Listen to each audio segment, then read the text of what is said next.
Hello friends, welcome back to my YouTube channel. ಎಲ್ರಿಗೂ ನಮಸ್ಕಾರ. Sagar FF ಚಾನಲ್ಗೆ ಸ್ವಾಗತ. ಇವತ್ತಿನ ಒಂದು ವಿಡಿಯೋದಲ್ಲಿ ನಾನು ಎಲೆಕೋಸಲ್ಲಿ ಡ್ರೈ ಗೋಬಿನ ಯಾವ ರೀತಿ ಮಾಡೋದು ಅಂತ ನಿಮ್ಗೆ ಹೇಳ್ಕೊಡ್ತಾ ಇದ್ದೀನಿ. ಹೊಸದಾಗಿ ನೀವು ಕಲಿಯೋರು ಇದ್ರೆ ಈ ರೀತಿ ರೆಸಿಪಿನ ಟ್ರೈ ಮಾಡಿ, ಹೇಗಿದೆ ಅಂತ ಕಮೆಂಟ್ ಮೂಲಕ ತಿಳಿಸಿ.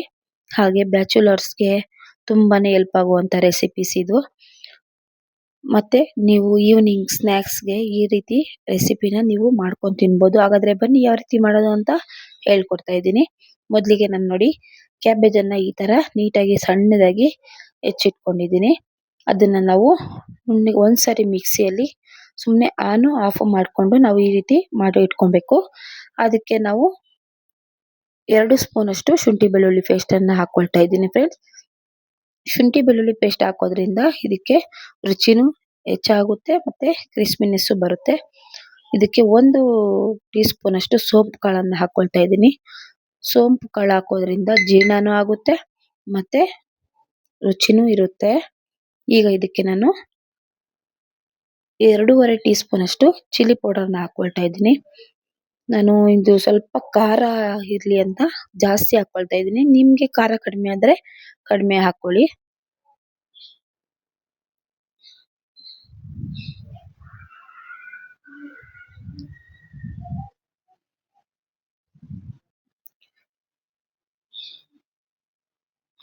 ನೀವು ರೋಡ್ ಸೈಡ್ ಅಲ್ಲಿ ಹೋಗಿ ಕಾದು ನಿಂತ್ಕೊಂಡು ತುಂಬಾ ಹೊತ್ತು ಈ ತರ ಗೋಬಿ ತಿನ್ನೋದಕ್ಕಿಂತ ಮನೆಯಲ್ಲೇ ತುಂಬಾ ಈಸಿಯಾಗಿ ಇದನ್ನ ನಾವು ಮಾಡ್ಕೋಬಹುದು. ನೋಡಿ, ನಾನು ಇದಕ್ಕೆ 3 ಸ್ಪೂನ್ ಅಷ್ಟು ಕಾರ್ನ್‌ಫ್ಲೋರ್ ಅನ್ನ ಹಾಕೊಳ್ತಾ ಇದ್ದೀನಿ.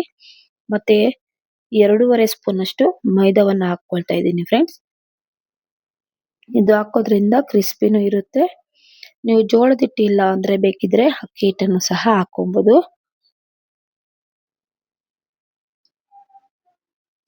ನಾವು ಮನೆಯಲ್ಲೇ ಇದನ್ನ ತುಂಬಾ ಈಸಿಯಾಗಿ ಸಿಂಪಲ್ ಆಗಿ ಮಾಡ್ಕೊಬಹುದು ಫ್ರೆಂಡ್ಸ್.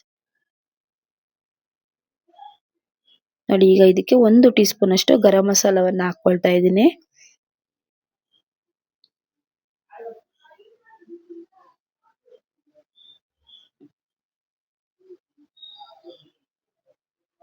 ಈಗ ಇದಕ್ಕೆ ರುಚಿಗೆ ತಕ್ಕಷ್ಟು ಉಪ್ಪನ್ನ ಹಾಕೊಳ್ತಾ ಇದ್ದೀನಿ ಫ್ರೆಂಡ್ಸ್.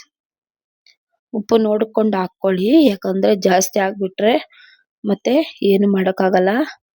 ಕಡಿಮೆ ಹಾಕೊಂಡ್ರೆ ನಾವು ಕಡಿಮೆ ಇದ್ರೆ ಬೇಕಾದ್ರೆ ಸ್ವಲ್ಪ ಉಪ್ಪು ಜಾಸ್ತಿ ಏನೋ ಹಾಕೋಬಹುದು.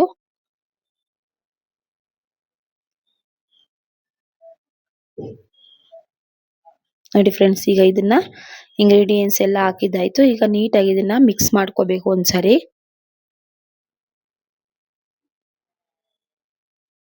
ನಾವು ಹಾಕಿರೋ ಮಸಾಲೆ ಎಲ್ಲ ಇದಕ್ಕೆ ನೀಟಾಗಿ ಮಿಕ್ಸ್ ಆಗ್ಬೇಕು. ಆ ರೀತಿ ನೀವು ಮಿಕ್ಸ್ ಮಾಡ್ಕೊಳ್ಳಿ. ನಾನು ನೋಡಿ ಇಲ್ಲಿ ನೀಟಾಗಿ ಮಿಕ್ಸ್ ಆಗೋ ರೀತಿ ಎಲ್ಲ ಮಿಕ್ಸ್ ಮಾಡಿ ಇಟ್ಕೊಂಡಿದ್ದೀನಿ. ಈಗ ಸ್ಟವ್ ಮೇಲೆ ಬಾಣಲಿಯನ್ನ ಇಟ್ಕೊಂಡು ಅದಕ್ಕೆ ಎಣ್ಣೆಯನ್ನ ಹಾಕೊಳ್ತಾ ಇದ್ದೀನಿ ಫ್ರೆಂಡ್ಸ್.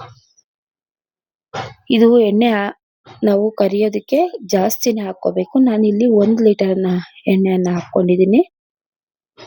ಎಣ್ಣೆ ಚೆನ್ನಾಗಿ ಕಾದಿರ್ಬೇಕು. ಆಗ ನೀವು ಗೋಬಿಯನ್ನ ಹಾಕೊಂಡ್ರೆ ತುಂಬಾ ಚೆನ್ನಾಗಿ ಬರುತ್ತೆ.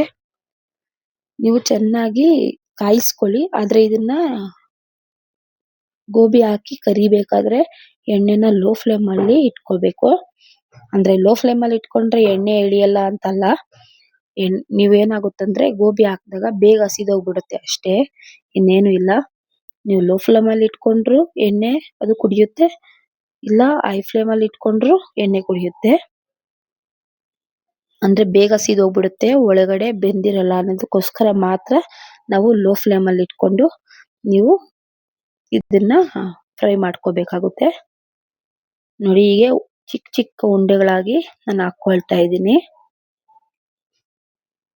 ಇದನ್ನ ಒಂದ್ಸರಿ ಈಗ ಸೌಟಲ್ಲಿ ಮಿಕ್ಸ್ ಮಾಡ್ಕೋಬೇಕು. ಯಾಕಂದ್ರೆ ಎರಡೂ ಕಡೆನೂ ಚೆನ್ನಾಗಿ ಬೇಯ್ಬೇಕಲ್ವಾ, ಅದಕ್ಕೋಸ್ಕರ. ನೋಡಿ ಎಷ್ಟು ಚೆನ್ನಾಗಿ ಬಂದಿದೆ ಅಂತ. ನೀವು ಸುಟ್ಕೋಬೇಕಾದ್ರೆ ಎಣ್ಣೆ ಸ್ವಲ್ಪ ಕಡಿಮೆ ಆಗ್ಬೇಕು, ನೊರೆ ಎಲ್ಲ. ಆಗ ನೀವು ಈ ತರ ಸೌಟಲ್ಲಿ ಎತ್ತಿದಾಗ ಸೌಂಡ್ ಬರುತ್ತೆ, ಆಗ ನಿಮ್ಗೆ ಅದು ಬೆಂದಿದೆ ಅಂತ ಅರ್ಥ. ನೋಡಿ ಈ ತರ ಎಷ್ಟು ಚೆನ್ನಾಗಿ ಬಂದಿದೆ ಅಂತ. ನಾನು ಎಣ್ಣೆಯಲ್ಲಿ ಫ್ರೈ ಮಾಡ್ಕೊಂಡು ಒಂದು ಸಪರೇಟ್ ಬೌಲಲ್ಲಿ ಹಾಕಿಟ್ಕೊಂಡಿದ್ದೀನಿ ಫ್ರೆಂಡ್ಸ್. ನೋಡಿ ಎಷ್ಟು ಚೆನ್ನಾಗಿ ಬಂದಿದೆ ಅಂತ. ಈ ವಿಡಿಯೋನ ಯಾರ್ಯಾರೆಲ್ಲ ನೋಡ್ತಾ ಇದ್ದೀರೋ ದಯವಿಟ್ಟು ಸಬ್ಸ್ಕ್ರೈಬ್ ಮಾಡ್ಕೊಳ್ಳಿ.